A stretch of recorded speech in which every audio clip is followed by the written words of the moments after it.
Yo, guys, welcome back to another feature match with some commentary. This one's not at locals. This is actually just a casual goat match. Me and a couple buddies, we decided to link up and just play, just to fuck around. I mean, don't always have to be playing tournaments and shit. So, I know a few people around here like watching some goat, so I got a good one for you, or as good as it really gets. You got me on the right. I'm playing Chaos Turbo, and my buddy on the left is Austin. I believe he's playing Chaos Control.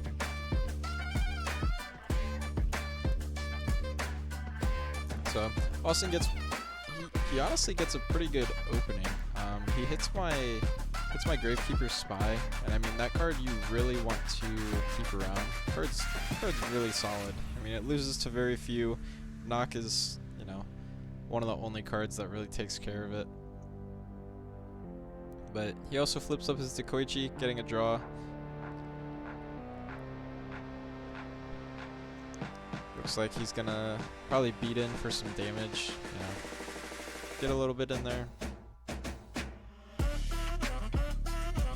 And then normal summoning the Tsukiyomi, flipping down the Dekoichi again. That's to it.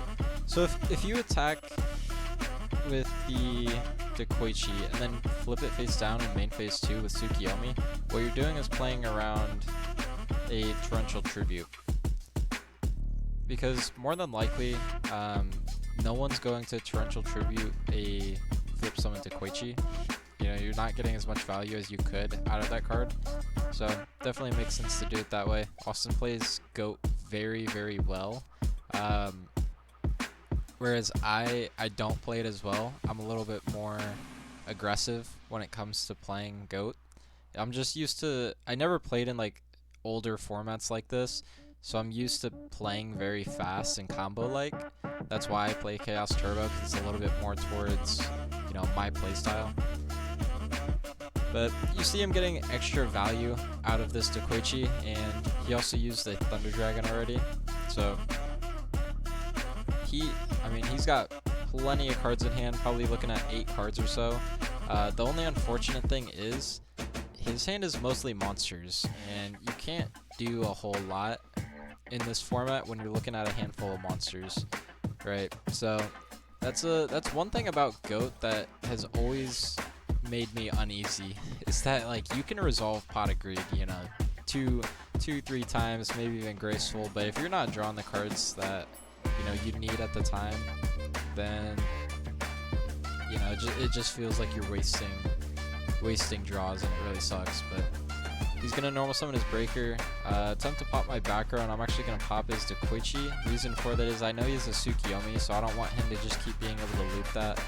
But he's gonna summon a BLS, banishing my Sangan. I mean, one of the #1 rules of Goat is that you're never supposed to set your Sangan, so I mean, I just got hard punished for that one, but I assume that since he already used Knock, one of his Noblemen of Crossouts, the chances of him having another one in his hand were really low, and the chances of him getting a Blackluster Soldier out this early, it's typically pretty low. So I mean, I tried to make a good call here, and ended up getting punished for it, which that happens. I mean, doesn't always happen, but definitely does sometimes. So he cleans me up game 1, in very, very quickly. As I said, Austin plays Goat very well, and me, I am, not the best Goat player. Might be a little bit better at Edison, but nonetheless, I'm gonna go first, getting that extra card. There's one guy that was pretty new to our locals and never played Goat format before, and Austin tried introducing him to it. Other guy, he won the dice roll and tried to go second. He's like, "Oh, I think I'll go second." We're like, "Nah, dog. Nah, if you go second, you might as well just not even play." But here we go, doing the good old T set, passing it over to Austin after resolving the Thunder Dragon. you know, he just wants to be like me, man. So he's gonna activate his Thunder Dragon. He's gonna search 2 of them out. It's a free +1. That card knows nothing but loyalty. It's it knows what's up for sure. So now I believe he's got 7 cards in hand. I got, you know, the T set on field and then another 4 in hand. So one thing that I usually do whenever I'm playing GOAT is I'll just count the amount of cards in field and on hand. So like on my side of the field, I'm at 6 cards versus Austin, he's at 7. Now I get a spy, so now I'm at 7 cards again. So even playing field, I got 2 spies, and it's gonna be hard for him to out them with just 1 DD warrior lady. So he's gonna set a card, pass it over to me. Looks like I'm thinking here in the end phase it could be a... So there are a few things that it could be if I'm thinking. And it's a Phoenix Wing Wind Blast. It's gonna put the card on the top of the deck. I'm discarding my Serpent, which is a really, really good discard. I draw for turn. Let's see if I remember to pick this bad boy up or not.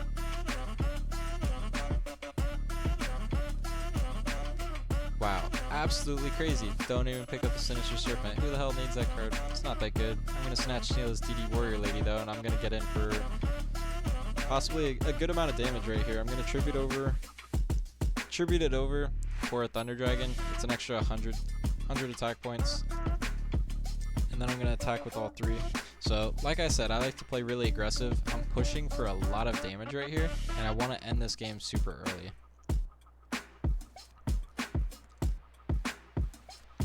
So 2 spies, Thunder Dragon on board, nothing in the back row, and that's the main problem. I mean, if I'm gonna make a push like this, I might as well set something in the back row, even if it's a bluff, because that forces him to play a little bit more conservatively. But instead, he's gonna premature his DD Warrior Lady back. He's gonna steal my Thunder Dragon with Snatch Steal. So these equip souls are putting in some work right here, man. He's gonna attack over both of my spies. Looks like he's thinking here. So yeah, attacking over both of the spies. He's gonna give my Thunder Dragon back to tribute set, which it's gotta be another Thunder Dragon. Thunder Dragon, I mean, there's very few other cards that you would tribute. Air Knight Parshath maybe, Jinzo maybe. Looks like I'm gonna finally add my Serpent back. I deemed it ready to come in my hand again. So see me hand shuffling, trying to put the pieces together in my mind of how I'm gonna win this game, but it's not looking too good. I'm gonna set a monster, pass it over to him. So flips up his Thunder Dragon. He's not too sure which one to attack with, so attacking my face down with the DD Warrior Lady. And it is a Knight Assailant. Now, as far as chain links go, I don't know exactly, neither of us really knew which one triggers first. So we weren't sure if it banishes or if it gets popped first, and I think that's the conversation we're having right now. So if you guys know how this interaction works, please let me know in the comments. You know, the question is, does Knight Assailant trigger to destroy a monster on field before DD Warrior Lady triggers?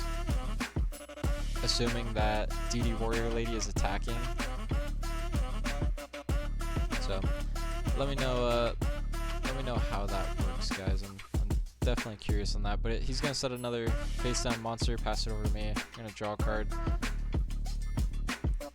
Normal summoning the Breaker, and it's gonna get Bottomless. I absolutely hate Bottomless in this format. I think that card is utter dog shit, but apparently Austin likes it for whatever reason, and it is working out for him.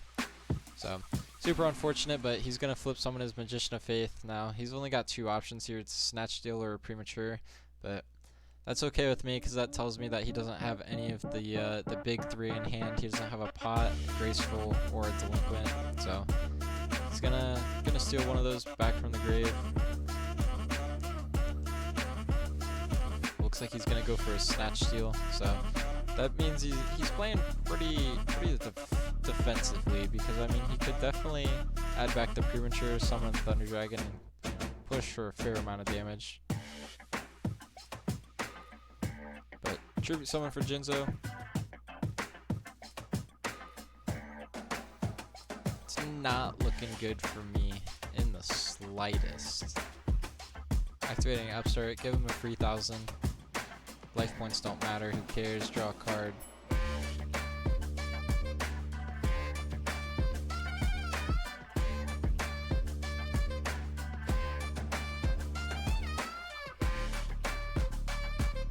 I'm just weighing the options in my hand. I mean, you can see me put down a face down monster, pick it back up. Just not too sure, you know, really how I want to do this.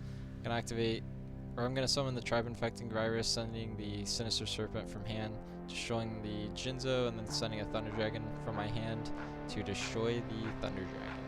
And he keeps considering his back row, thinking if he wants to activate it or not, and that makes me think it's probably a Ring of Destruction.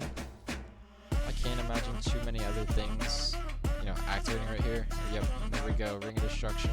And he's asking if he'd be able to do it after the first effect.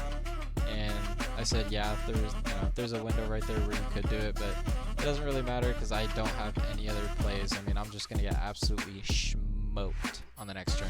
But that's it for this video, guys. I appreciate you guys for sticking around. Leave me a comment. Let me know how my commentary is. Let me know what kind of games you guys want to see next. And as always, I will see you guys in the next one. Peace.